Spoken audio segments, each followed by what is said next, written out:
You know, we fish in a world where electronics rule everything. But on today's video, I'm going to be explaining how you can go back in time and catch fish as easy as possible. What's going on, guys? I'm Steven Turner with Crappie Man Jigs, and this is a no-edit, full-take tutorial video out of the shop here at Crappie Man Jigs.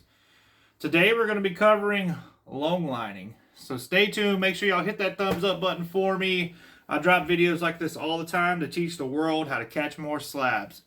So, what is long lining in general? I mean, just the name of it kind of gives it away, but you're trolling with your line long out the back of the boat. And that's about the simplest way to do it. Now, before this video starts, I don't want no bullcrap comments that you got to do this, you got to do this, you got to do that. That's not what we're teaching in today's video. I'm going to teach you how I've been taught how to long line, and probably the most simplest way to catch crappie during the pre-spawn and even into the spawn that anybody can do, as long as you have A, a trolling motor, and B, a boat. Or a kayak. You can do that with a kayak if you want to. This is not for bank fishing. I don't really think you can do this bank fishing. I mean, you'd have to run a long way down the bank for this to be effective.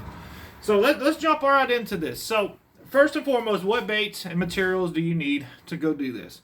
Obviously, you need a rod, preferably 4 to 8 rods. But if you've only got 2, throw 2 out the back of the boat and see what happens.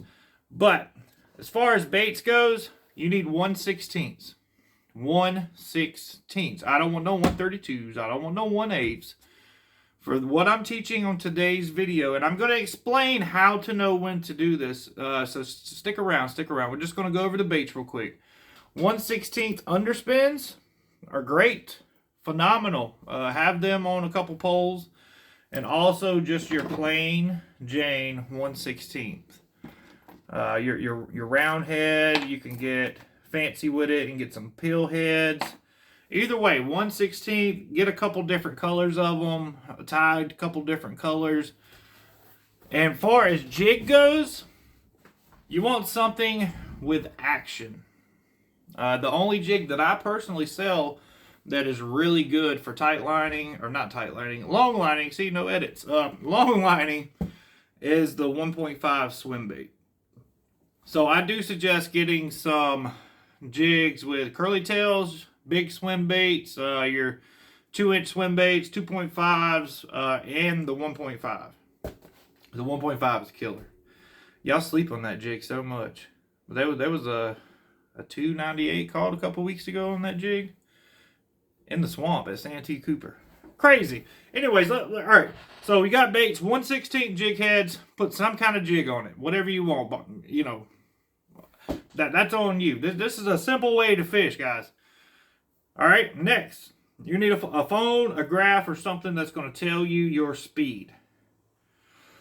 Excuse me. And then, dang, what I do? Put something in my eyes? Anyways, what you got to do, and there ain't nothing wrong, get daggone pollen outside. Anyway, what you got to do, you got to have your phone or a graph on your boat that tells you your speed. You want to keep your boat between 0.7 and 0.9. You know, you kind of want that sweet spot at 0.8. If you're in shallower water, you know, you can run a little bit over a mile an hour. I'll try to explain that here in a minute. So when does this technique start to become in effect? Water temps in the 50s through the 60s. And I'm going to explain all that right now, actually. Let's deep dive into when you want to do this.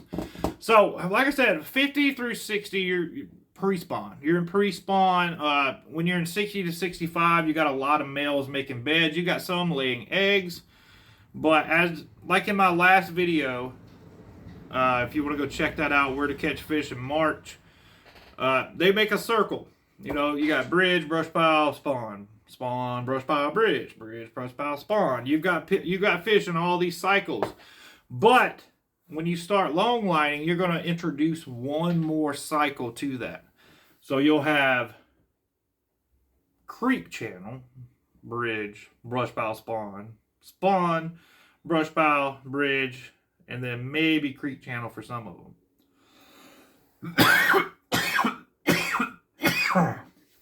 Oh, why I gotta do that on video? Come on, bro. I'm about to edit that one out. No, I'm not. Anyways, you start at the mouth of the creek. 50-degree water. You could put like a 50 at the mouth of that creek. And then as that water warms up, there's going to be a progression of fish that go through that creek channel. So, you want to start at the mouth of the creek. Literally, go to the mouth of a creek, put your trolling motor in the water. If you've got a graph that shows you where the creek channel is, that's awesome. If you ain't got a graph at all, don't worry about it, because you're going to catch some fish, whether you like it or not. This is very, very, very, very simple. So I'm going to explain what to do. So these fish are going to be in 10 to 5 feet in the water column. Clear water, they're going to be deeper. Dirtier water, they're going to be higher. So with a 1/16 ounce weight on your line, preferably 6 pound test. I forgot to say that. 6 to 8 pound test. I would prefer with 6 to 8 pound test line, your jig at 0.8 is going to be 5 to 6 feet deep, depending on how much line you let out the back of the boat. So when those fish are 10 in clear water and up to 5 in dirty water and maybe shallower, depending on how hot it is that day, they'll get up there in sun or whatever. That is honestly the sweet spot. That 5 to 6. You know, clear water, they're going to see the jig. Dirty water, the jig's going to go right by them. There's no wrong thing with just 1/16 on a rod. You don't need no weights. You don't need no split shots. You don't need no nothing else. 1/16. So how do you do all this? All right, we got the drawing board today, guys. We are teaching. All right, we got a drawing board. I'm a bait maker and a fisherman, not a daggum artist, so I don't want to hear it. So we're gonna make a boat right here. So this is your boat. This is my dream boat right here, a 20-foot bass boat. All right, so we got the trolling motor up here, preferably. That's T for trolling. And this trolling motor is going to bring us through the creek channel this way. All right. Now, the cheapest setup is 4 rods. So we're going to talk about 8 because some people, could do 8. So we're going to have 1, 2, 3, 4 on this side of the boat motor. The boat motor's right here. All right. We got 4 rod holders. Then we got 1, 2, 3, 4. All right, if you've only got 4, do 2 on one side, 2 on the other side. If you've only got 2, do 1 and 1. Simple. All right, so you've got the ones out the back here. It don't matter what length your rod is. If you've got 8-footers, 12-footers, 14-footers, you could tie it to the rod holder if you wanted to with a piece of line. I don't care. That's how simple this is. Now, once you start putting rods over here, it gets a little bit more complicated. And if you want to see how that whole thing works out, I actually did a live, it's called Live on Lake Greenwood, where we were long lining with 18 rods. So go check that out after this video. But we're only going to talk about the 8 rods on the back. This is the simplest way to explain it to somebody that has never long lined. Now, I've only long lined a couple times, but I do understand it now. So basically, you're going to have 1/16 on every one of these rods right here. And you're just going to throw it out, and you're going to let your lines go behind the boat. You want about 60 feet of line. So you're going to have every single rod out. 60, 40 feet, some of them, 80 feet. Just try to remember which rod is how much line you let out. So if you do get a bite on, say, this rod, you know that this rod was out 60 feet. So you could go and change some of your other rods. So now we've got all the rods. You want to start with a different color head, a different color bait on about every rod. You can't have some that has the same bait. I mean, whatever.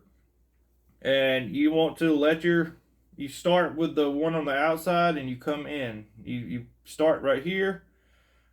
You put a line out, you let it go out. You put this out, you let it go out. You put this out, you let it go out. But one key thing, this trolling motor is on 24/7. Let me say that again. The trolling motor, before you do any of this, the trolling motor is turned on. Whether you got a remote or you got to flip a switch to get that trolling motor going. When you catch a fish, the trolling motor stays on.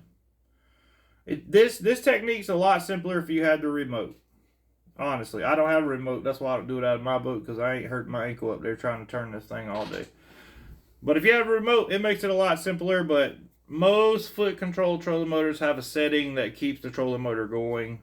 You may have to figure out a way to keep it going straight, but this stays on, because if this trolling motor lets off, all these lines are going to get slack, and you're going to have what we call a wreck. And a wreck is essentially all these lines get tangled up, and the easiest way to fix that is to cut off every single one of these and retie them and throw them back out. Now, when you do catch a fish, say you catch a fish on line number 4, if this fish decides to go over here, you're going to pick up both of these lines. So when you wind this fish in, you cut off the line that the fish wrecked. Like the jig in its mouth, you cut that line off, and then hopefully these will fix themselves, but sometimes you got to cut those off and redo it. That's a part of the game. You will learn how to tie a knot very quickly. I do suggest the loop knot. You can do it in about 30 seconds and you're back fishing. So now, we're in the creek channel. So this boat is in the creek channel, and you're just going to follow those contours all through the creek at 0.8, 0.9, 0.7. And every one of these rods, if you give it enough line, like I said, 60 feet of line is kind of what I like. All of these are going to be 5 to 7 foot deep. And every one of those fish, if that's a graph, are going to be right here. And your jig should be right here. So I'm going to give you the straight rundown. Like I said, this is a very simple technique. Do not overcomplicate it. Do not get in my comments saying that you need this weight, you need this weight, you got to do this, you got to do that. That's bullcrap. You can do exactly what I said out of any damn boat out there. You can have a 10-foot John boat. You can have a paddle boat with 2 rod holders, and you keep paddling that dang thing. Or a pedal boat. Are they called pedal boats or paddle boats? I don't know. But as long as you got a way to push that boat about 1 mile an hour, and you got 16 jigs out the back, you can catch them. You can catch them. Another big thing, buy you about 5 dozen minnows. Tip each jig with a minnow, and that's going to up your odds significantly. You'll catch everything that swims out there when you tip them with minnows. Excuse me.